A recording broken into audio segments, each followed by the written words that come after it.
السلام عليكم ورحمة الله وبركاته. هقدم وصفة كمهدئ ومسكن للسعال والكحة والالتهابات في الحال، وخصوصا اننا في الشتاء. هيبقى معايا المقادير: كوباية مية مغلية، ضفت لها عصير ليمون، والليمون تكون صغيرة. ضفت سكر، والمفروض المكون الاساسي بديل للسكر اللي هو العسل النحل. طبعا الليمون يحتوي على فيتامين ج المقوي للجهاز المناعي والمقاوم للبرد. ضفت زنجبيل فريش مبشور مش بودر.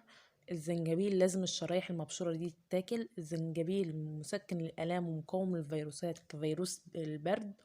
ممنوع استخدامه في حالات وجود ارتجاع مريء، حموضة. لو أي حد بياخد أدوية مضادة للتجلط زي الهيبارين ما ينفعش إن هو يشرب المشروب ده. وبكده انتهت حلقة النهاردة، والسلام عليكم ورحمة الله وبركاته.